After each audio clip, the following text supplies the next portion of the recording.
Welcome back to the One Way Podcast. Today I'm joined by Mr. Trader. No special guest, but it's always a special day when I can sit down with Mr. Trader and talk about the martial arts. And today we have a unique topic. We are talking about starting a martial arts school. It's one that, I know well after starting multiple programs in the past, but I'm curious to get Mr. Trader's opinion on things because he's starting his very first program up there in New Hampshire. Mr. Trader, welcome to the show. Good morning, sir. Thanks for having me back. Yes, Yes, sir. sir. Um, there's just so much on this topic I'm excited to talk about, and I know that it sounded like you have some questions prepared, and so I'm ready for them. I wanted to really answer openly and honestly today, and so I'm ready to jump in. Yes, sir. Well, I think these can be just a starting point for a much longer conversation. Starting a school is a momentous thing and it takes a lot of energy Mm, and problem solving, but I think you're off to a good start. I've been enjoying hearing about things up there and I'm wishing you the best and hope one day I can come visit you. yes, sir. So, Mr. Trader, my first question to you is, what was the spark or a specific moment that made you realize this youth center needed a martial arts program? Mm, I think coming from such a strong school culture at Rising Phoenix, um, it was already on my mind when I got to this town, when I moved up here. I'm looking for a place where I can practice, where I can continue my practice of martial arts and where I can share that. And getting into the youth center immediately, I think I actually we spoke briefly a couple weeks in, and I was like, "Sir, the respect and discipline is like it's like it needs a little work. It needs a little TLC, a little tender love and care." And as I started talking with my director here about the potential of a self defense program, we just started to see eye to eye more and more around this isn't just about fighting. It's not really about fighting at all. It's about addressing all of these behaviors that we're already seeing in the kids that clearly something at school is not working to address them, something at home is not working to address them, something here is not working to address them because we're seeing them repeatedly. And I feel like I just kept bringing my director and our site coordinator into the dojang as much as I could, like in terms of the way that I was communicating. And I would say, we say things like yes, sir, and yes, ma'am. We hold our bodies a certain way. We do these things and they work because I've seen the 4 year old come in. I've seen the 3.5 year old come in running around, just all over the place. And within a couple of weeks, within 3 weeks, they're sitting it ready. They're taking deep breaths. They're saying yes, sir. They're saying yes, ma'am. They are focused and they're having fun. And I think that's the big thing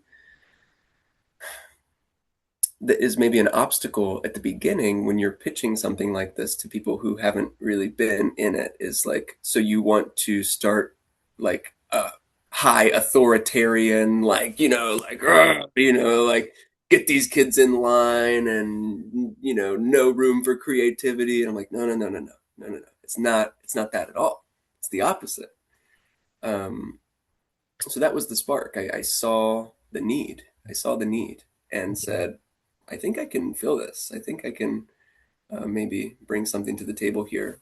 A lot of And people think it's like inherently the martial arts that teaches that respect and discipline, but mm, I mm, think as we've noticed over the years, especially increasingly so, and something that makes one way unique, and I wish it wasn't that way, is the focus on those leadership life skills, respect and discipline being sort of first and foremost amongst them.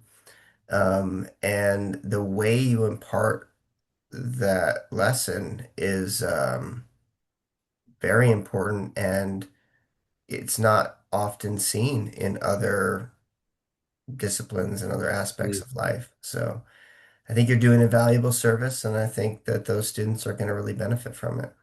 Thank you, sir. Thank you, sir. We had a really powerful moment last week where one of the students He's been here for a couple of months now, and it's been a little bit of a behavioral roller coaster. But we were talking about leadership last week, and there was a moment where I sat down with all of the kids and had them point to themselves, and I said, "I want you to say, I'm a leader. I'm a leader. I'm a leader." And I went one by one with these kids. There were maybe 12 kids. And, of course, some of them were like, "I'm a leader," like, da da da da da. And I said, "Try again, try again." And I brought the mood down. I was like, "This is Mhm. serious, really serious stuff." And I didn't let them pass until they said it in a way that I believed. And then I said, "I believe you. Next person, next person, next Nice. person. I believe So, you. I believe you." Because when they said it like they meant it, I was like, "Yeah, you are. Yeah, you are." Anyway, I get to the this boy who during this exercise he's kind of in the back and he's like devolving a little bit and he's like, but then he starts to pay attention. He's like, "Oh, there's something happening here. There's something cool happening here." And I see him in the back. This is one of the students who's been coming to martial arts for the past 3 weeks, and I see him in the back, and he sits it ready, and mm, he closes his eyes, and he starts taking these breaths in. And I finally get around to him, and he's still. He's ready. He's sitting erect. I'm mhm.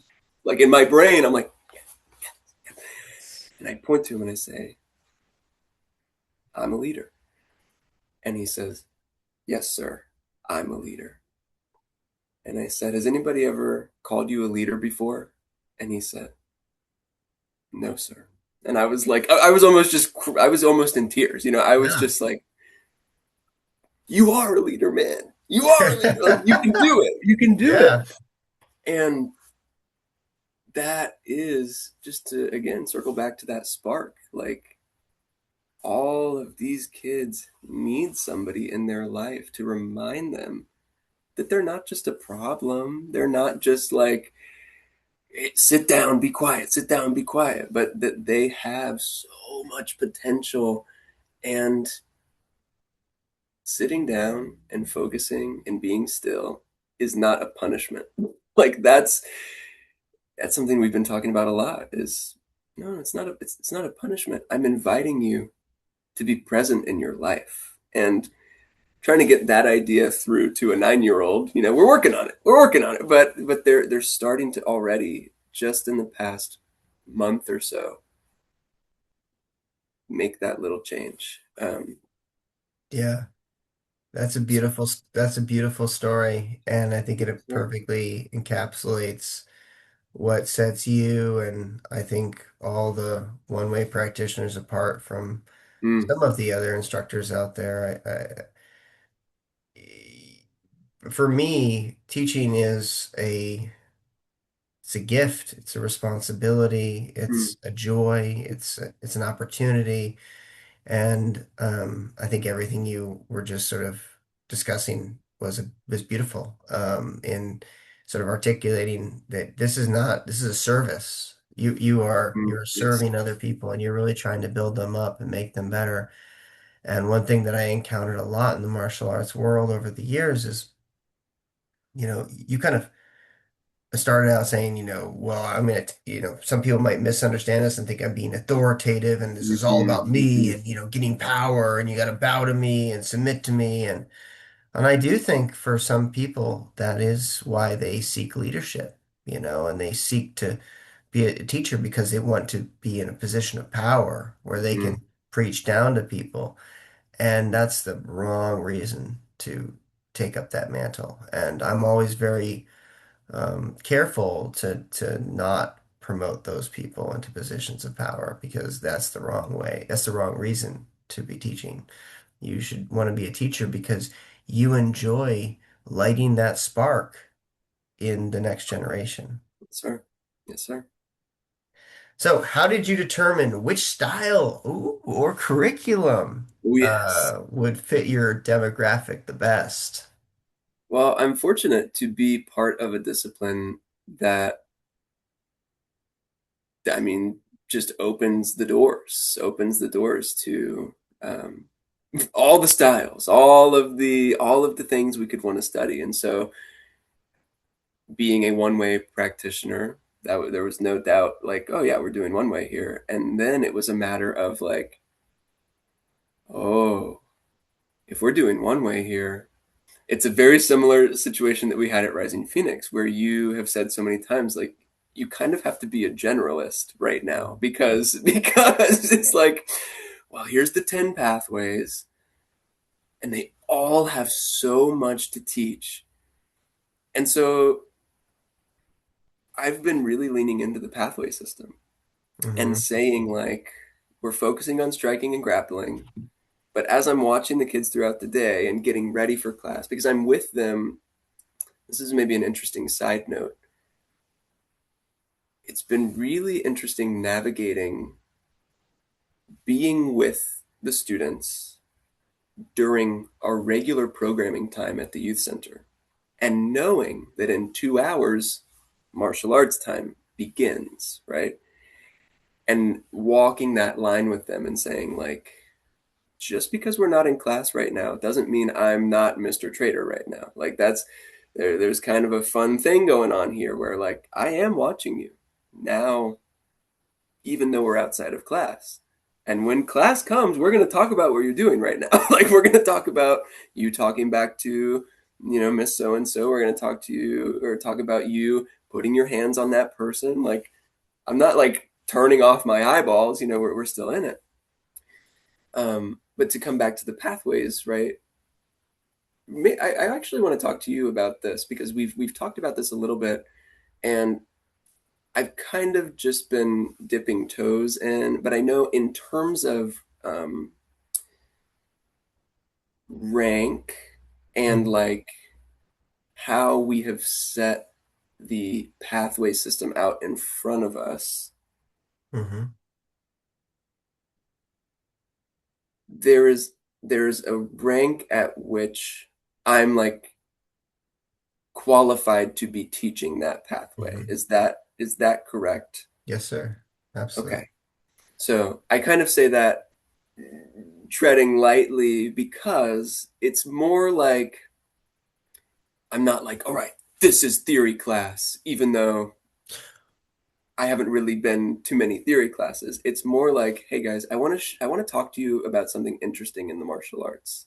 Yeah, well, if I can jump in here, Yes, and sir. just kind of, I think, continue to express what you're kind of getting at. You're in a unique situation there, starting a program in a youth center, but it's one that I think a lot of martial artists have experienced in their past. People don't just usually open up a big martial arts school from the get-go. They usually Mm, mm, start, cut their teeth starting programs at the park and at youth centers and things like that. Um, and that situation has very unique needs and requirements.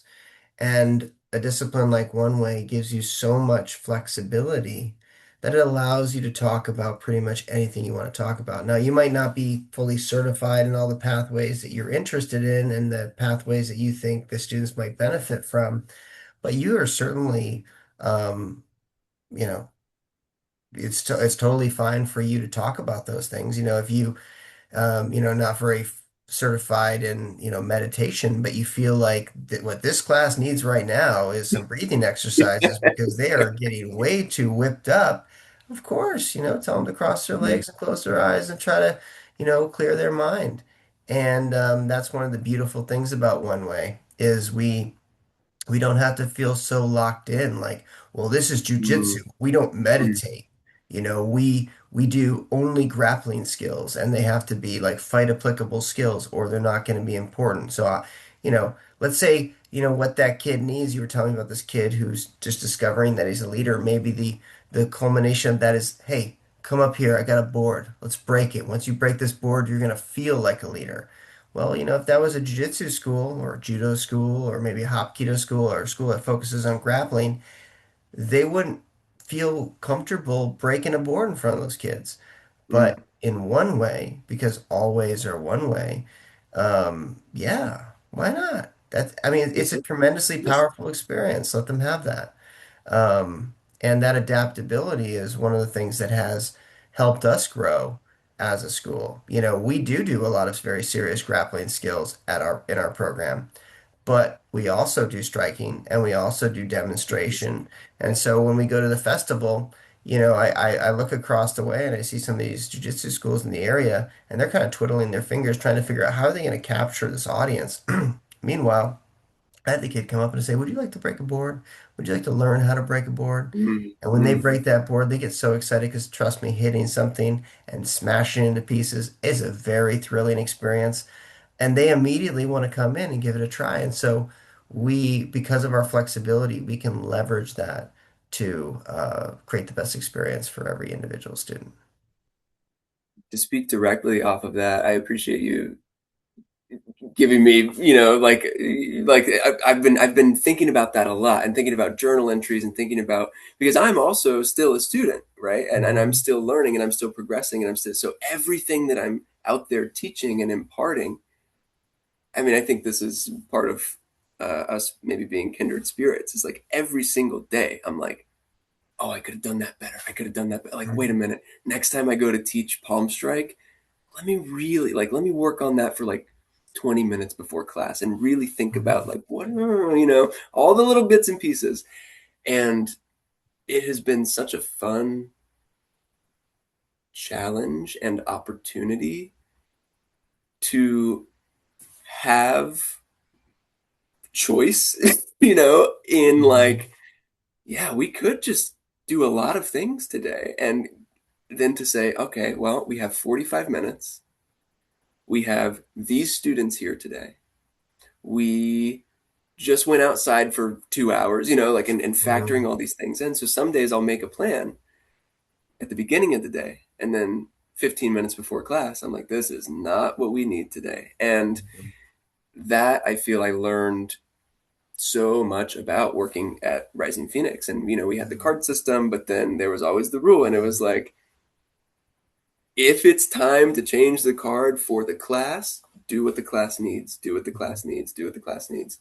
Um, to kind of come back to how I felt I knew what I wanted to teach, being one way, being the pathway system, it's been very fun to explore what they respond to most and what I would like them to respond to most. So there's like, of course, there's when we get to any kind of live training, which we've been Mhm. doing very, very um, kind of rudimentary level exercises. We're not even sparring yet, but we've been doing, I call it shoulder tag, which is Nice. literally it's Mhm. like point sparring, but the only way to get a point is you touch their shoulder.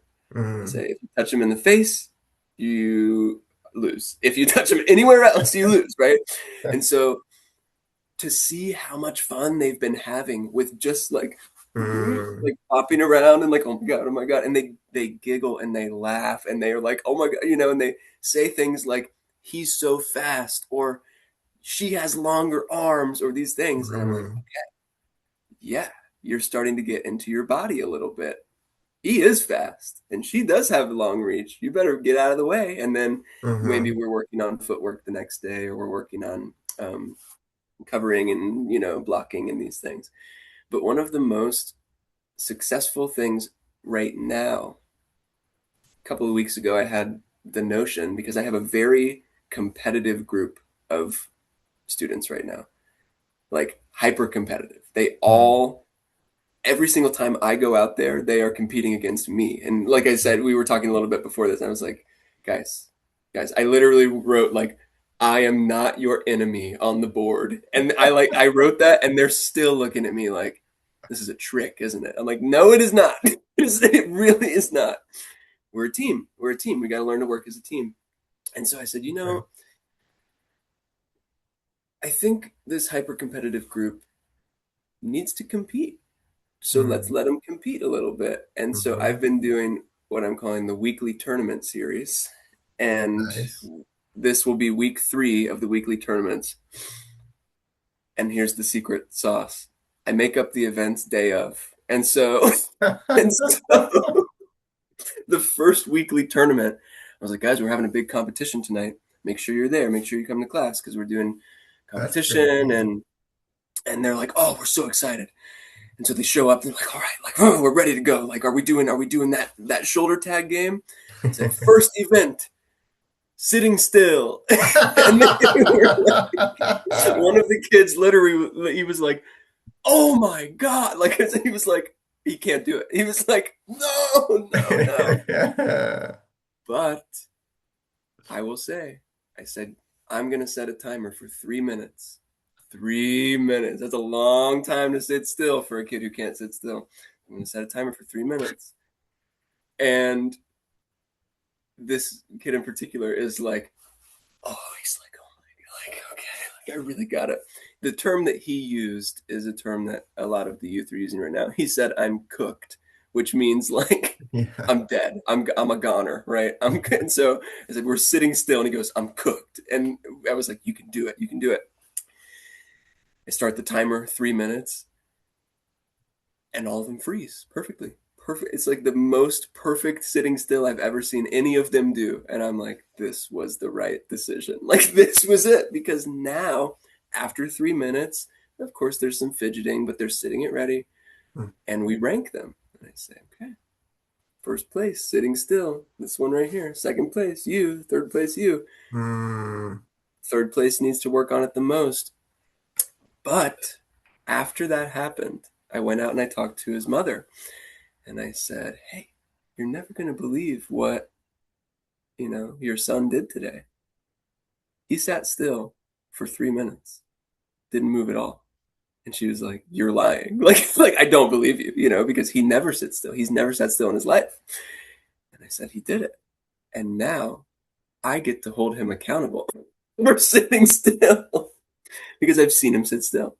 So every single time he moves, I get to say, "Hey, remember that time when you actually showed me you could do this? Let's go back to that time. Let's go back because um, now I've seen you do it." So some other events that we've been doing, If a I can big jump in, if I can yes, jump please, in there, please. because that was a beautiful story, Mr. Trader, and that was such a cool exercise, and it reminds me of the power of one way's adaptability, which we were kind of Mm, discussing before, and you know, in most organizations, you would have to do whatever your master told you, exactly his cookie cutter curriculum, exactly presented the way that he learned it from his mm, master. And, I think we've gotten into a bad game of telephone.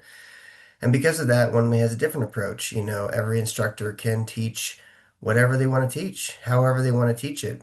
But we also want everyone leaning in and workshopping things with each other so that we can make yes. sure that the best ideas come to the surface. I think that's what we've seen with, the UFC and MMA in general. You look at Brazilian Jiu-Jitsu, it's not at all the discipline it was when it first debuted.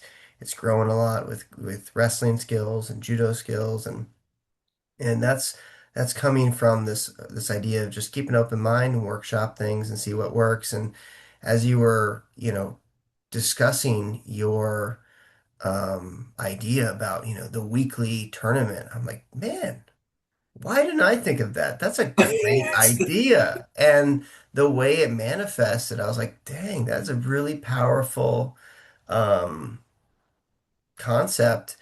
And even, having so, if you my first thought was when you said you're gonna have a sit still competition, I was like, okay, so you're gonna have them all line up and then you're gonna start a clock and you're gonna see if anyone fidgets, and if somebody fidgets, you're gonna kick them out and you're saying you have to sit down or something. mm, But I was thinking that's not going to work very well because the kids are going to all be immediately fidgeting a little bit. And then you're going to have to, it's going to be a gray zone. You're going to have to figure out like, okay, who is like, where's the line, the cross, you know?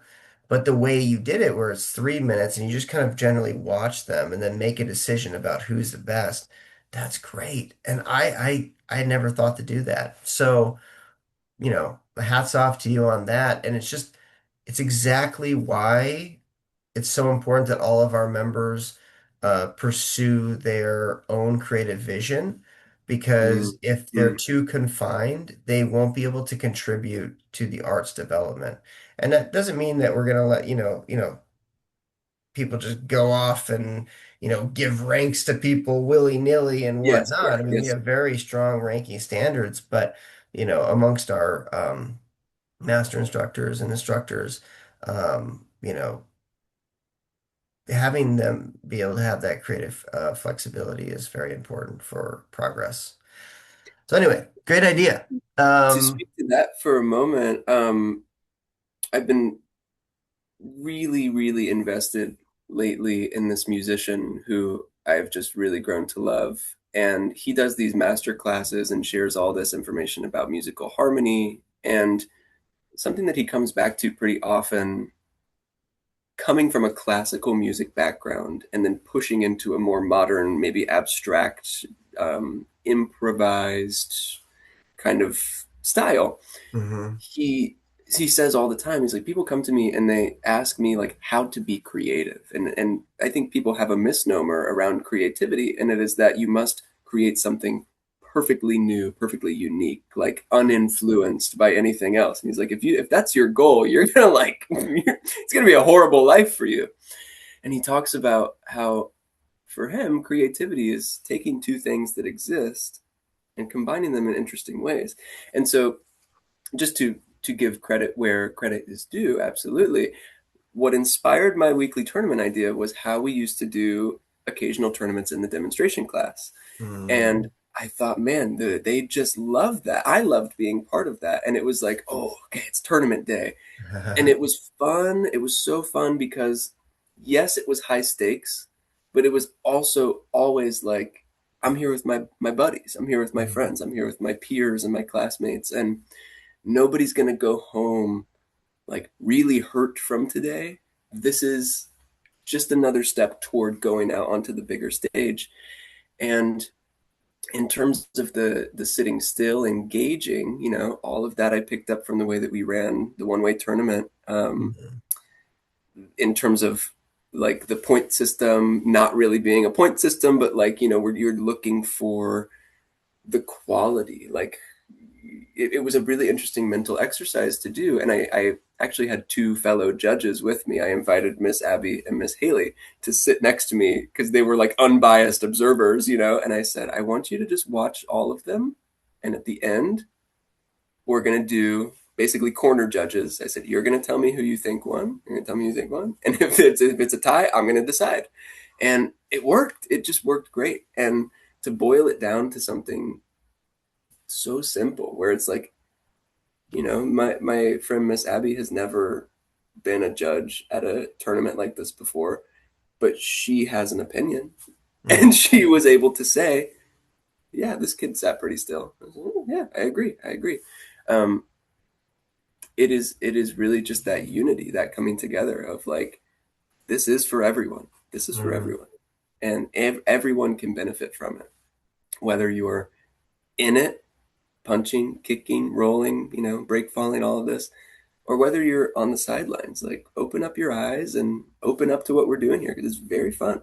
It's very fun and we can learn a lot. Yes, sir. So thank you for that. Of course. So we got to keep going with these questions, sir. It's been 30 minutes. We got through two. Yes, But that's why I love sitting down and talking with you because we can just go so yes, deep sir. and we don't have to go very far. Um, in your own words, what is your primary mission with your program? Is it self-defense, discipline, athletic competition, or community Mm, building, or something else? mm. Did it say primary mission? Primary mission. Yes, your primary mission.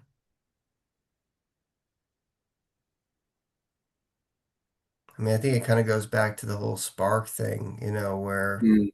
you really want to, I don't put words in your mouth, but, it seems like, you're trying to raise the next generation of leaders, you It know? really, absolutely raising the next generation of leaders, but it really does all come back to self-defense. And self-defense, like, I just feel like more than anything, these kids and the youth today, and as far as I can tell, youth for like ever, youth forever, in all of human history, Hmm. youth has needed some structure around how they protect themselves. And the Hmm. interesting thing is, like, yes, there are certainly terrible things that happen to children perpetrated by adults, whether that Hmm. is abuse or otherwise, and it's very real and it does happen. But I think more often than not, and something that I've observed here with every single child is you need to protect yourself from yourself. like Hmm. like my friend, trust me on this. Hmm. I was just thinking about it this morning. I was walking through campus and thinking about the troublemakers, the troublemakers. We were playing the game Munchkin Hmm. um, yesterday, and there is this action you can take in Munchkin, which is like looking for trouble. I'm looking for trouble. Okay. And as I was walking down to the youth center this morning, I was thinking, all right, who are the kids who are looking for trouble? Because they're going to find it every time. That's the thing. That's like the old saying, if you're looking for trouble, you're going to find it. And I think when it comes to freedom, when it comes to, I think if you asked any child, like, do you want to do what you want to do? Like, and not have anybody, every kid will be like, well, duh. Like, yeah, of course. Of course I want to do what I want to do. Yeah, I want you to be able to do that. But here's the thing, when you do that, you cause a lot of like problems. Like you destroy things, you hurt other people, right? Like you have so much energy to give, but because it's unregulated, you accidentally hurt people and hurt yourself all the time. Hmm. And when it really comes down to it, I would love to let you do whatever you want to do all the time, if you don't cause trouble. Like if you're not just destroying everything around you, calling other people names, da, da, da, da, but we've got to learn to regulate. We've got to learn to regulate. And so coming back to self-defense, it really does um, it's so important, and I'm finding that it's so important to me in particular to share these tools with these students, with these kids, to stop and to say, hey, hey, hey, I'd like you to try one more time. You're not in trouble. Me asking you to slow down and check in with your body doesn't mean you're in trouble. This is a conversation we had a lot last week. So I think that's really the mission. It is self-defense. And it's self-defense in the sense that yes, we want to protect ourselves physically from the world around us, but of course, we want to protect ourselves emotionally and I mean, sometimes physically from ourselves as well. And it's not about locking away part of yourself and keeping it tied up and like, I'll never go into that place, but it's about looking at the part of yourself that has the capacity to be a troublemaker and say, hmm, I'm going to save that for a really special moment when somebody else is causing trouble or when I need to step in and open that up. And this I think relates to kind of the soiling of the belt, the story of the belts, like how we start to connect to that. Um, I've heard it described like this before. Maybe it was you, sir. Maybe it was another friend of mine when I was in AmeriCorps. But he called it the imp of the perverse. The imp of the perverse. And he's like, it's this little imp that sits on your shoulder and it just whispers in your ear all the time and it says, hey, you know what you should do right now? You should mess all this up, and Hmm. you gotta like get acquainted with that little imp that sits on your shoulder and say, can you leave me alone? I'm actually trying to focus on something right now. So giving the kids these tools to try their best to regulate in that way and to experience themselves and the world in that way. Hmm. How did you translate your personal martial arts philosophy into the structure of your syllabus? Mm. I have been. noticing more and more I really care about form. And that's been interesting because I also care a lot about free flowing, and like just being open and moving. But when I think about the martial arts and a martial arts curriculum and a martial arts syllabus and all that we have been talking about with One Way and that you have imparted to us with One Way, it is this kind of difficult thing to capture and to point at and say, that's the form that this takes, but not impossible. And I've really been focusing on that a lot. And so, in terms of syllabus, in terms of curriculum, building off of the pathways, building off of the structure that has been put in place at this moment, which is this is One Way, this is the pathway system. That's where I'm starting. And I'm really trying not to bring too much. I don't even want to say but that. I'm starting there and letting those things grow up into existence as we pour more energy into them. So Mhm. on a striking day, I'm trying to get down to principle. And I guess I'm trying to get into principle through exploration. So I'll let the students move a little bit. I'll give them a goal such as touch that person on the shoulder.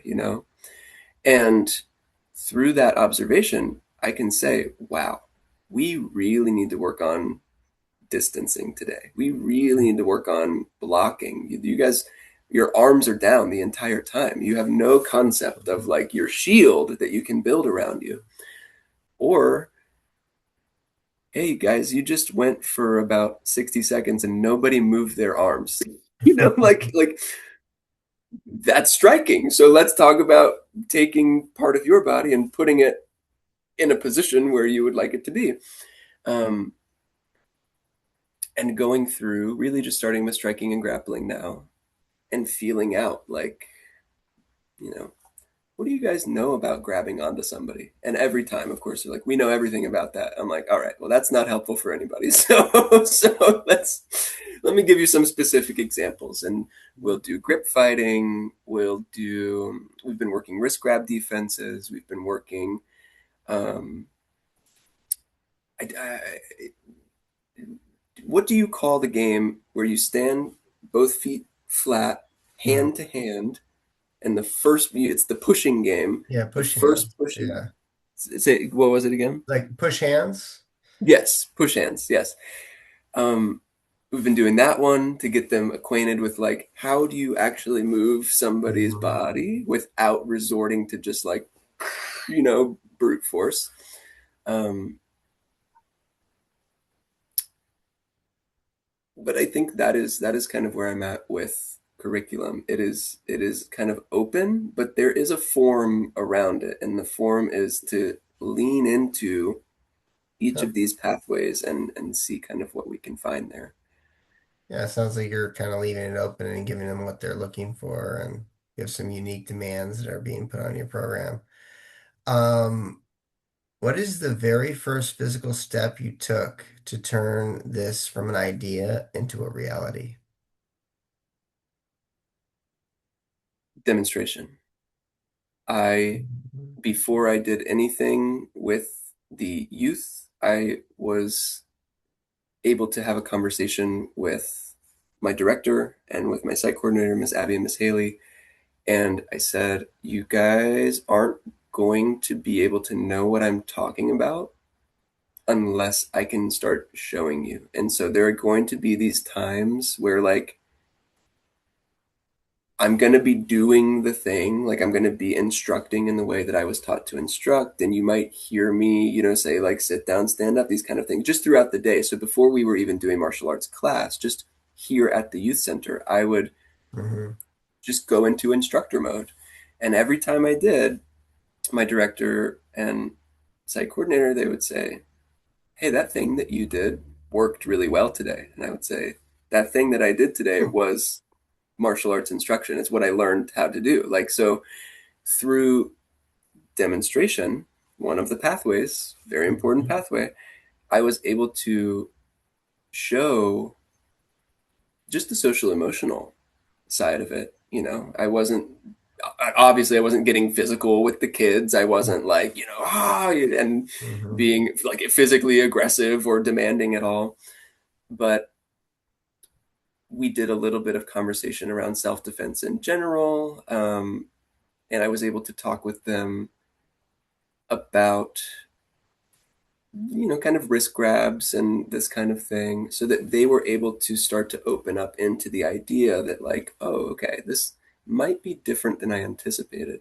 So I think that was the first physical step, was recognizing there needs to be some level of demonstration here, or else nobody is going to know what I'm talking about.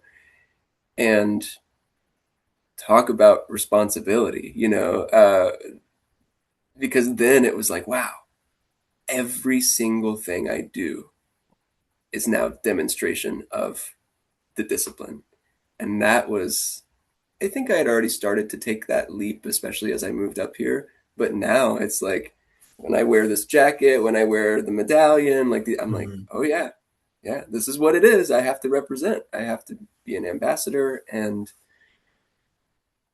if somebody asks, wow, what was that thing that you just did? Whether it's teaching, whether it's, striking, I say, oh, that's one way. That's the thing. That's the thing that I do. And that's the thing that uh, I do as a martial artist. And so, yes, sir. That's beautiful.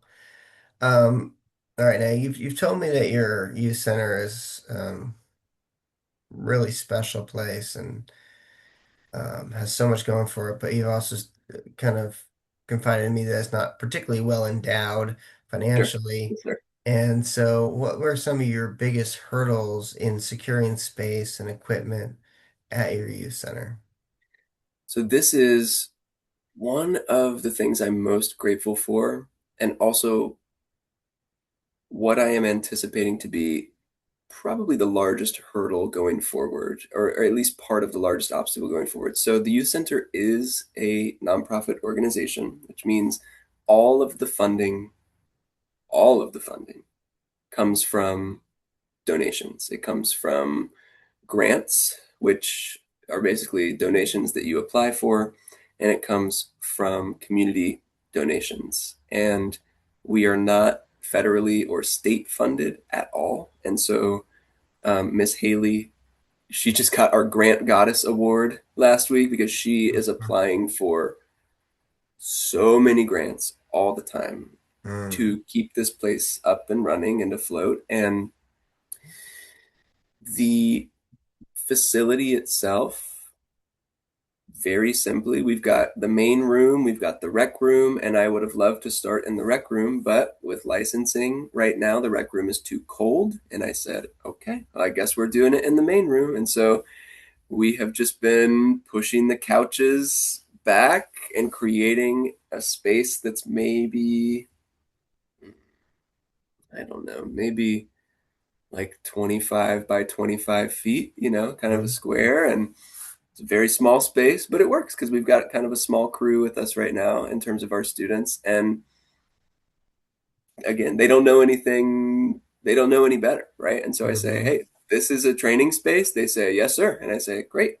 And Some of the greatest martial artists in history started from such humble beginnings, so don't yes, sweat it. sir. I had some of the most fun in my life teaching martial arts in college on AstroTurf and on a Yes. grassy knoll out in the forest, and so Yes, sir. cool So that times. is, I mean, we have a Wave Master. I brought my Wave Oh, Master that I okay. purchased from Rising Yes, Phoenix sir. Martial Arts all Yes, the way up sir. here. They're not ready for it yet. They're just like I put it in the rec room. It doesn't even have water in it yet because Mhm. I'm like, you guys, we need to build up to it. And the reason I say that, I think I could put it out there and do a lesson around it, but they they want to break it. And I'm like, that's not what it's for. That's not what it's for. I see where you're And coming from with the competitiveness. I think that's kind oh of my human goodness. nature, actually. Yes, sir. And it's something that we encounter with all students.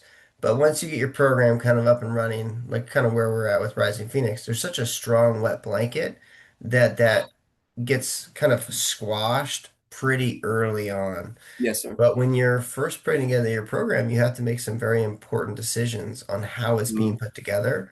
And those battles, if you win them, then you're on track for a beautiful program. If you lose them, it's going to get harder and harder over time. And we've been over this many times and the importance of yes. getting it right the first Well, time. this is something to go off of that in terms of equipment. I guess one more thing on equipment, and then I guess two more things. So you told me once about your college program, and you said, Mhm. "Yeah, I basically taught that college program with two kicking paddles," you know. Mhm. And years ago, I think when you told me that at Rising Phoenix, I bought a kicking paddle and I bought coaching mitts. It was Mhm. when we had like the coaching set. Mhm. And that's what I've brought, and so that's what I use. I've got my one kicking paddle. I could use two. I will say, like sometimes when we're doing like That's kicks down good. the floor, I'm like, Mhm. this is a lit. Like, oh, if I just had Mhm. two, we could really, really go. But it also helps moderate the speed because they just don't need to be going as fast as they're going anyway. They're like, slow down, get it right. Um, but I've been using the kicking paddle. I've been using the mitts, and it is great, and they love it.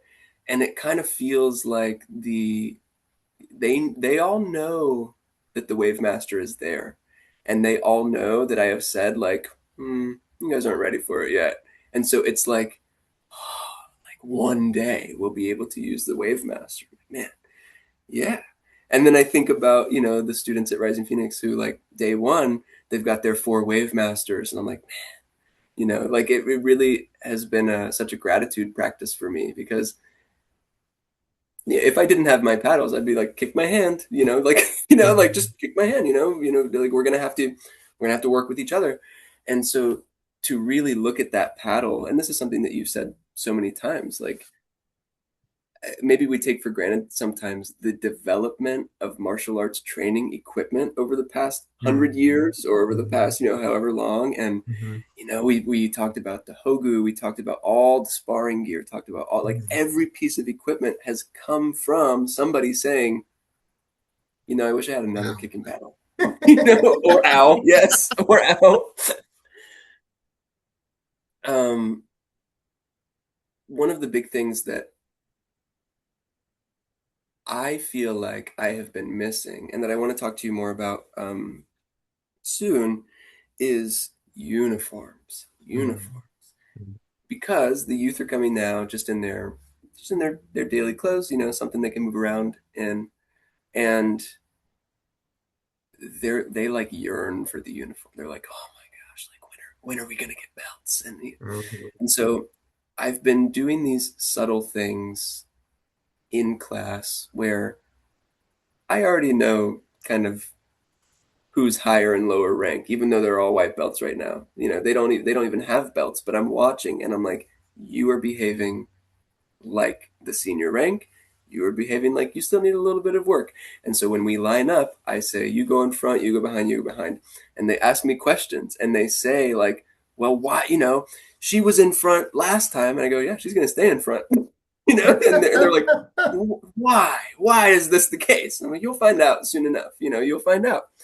And maybe we'll do merits and I'll figure that Mhm. out and try to work all of that into the experience we're having here. Um, but that is going to be the big hurdle to overcome. Something that I've been thinking about is just something as simple as keeping track of attendance. Like, man, Spark is good. Spark is really, really helpful. And it's one of those things where like I've already tried five different ways. Like I made a spreadsheet, I made a note in my notebook, and I'm like, yes, last week I don't know who came to class on Friday. I'm like, you've been around enough, Yeah.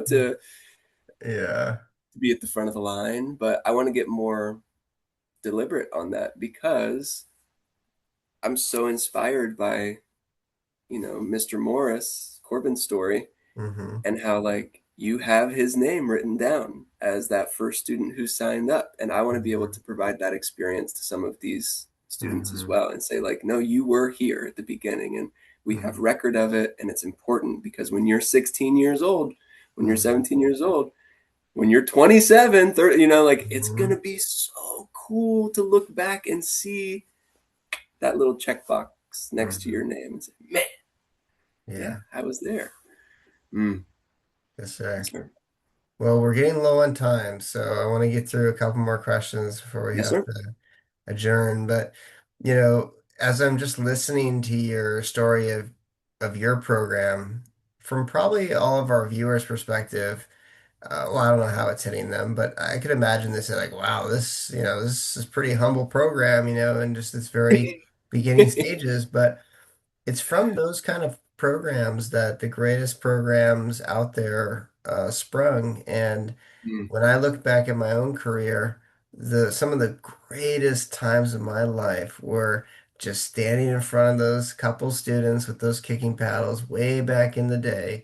And the memories that you have are unforgettable. It's mm, a great time. yes, sir. Yes, sir. So, what were some of your biggest well, I guess we kind of asked that one.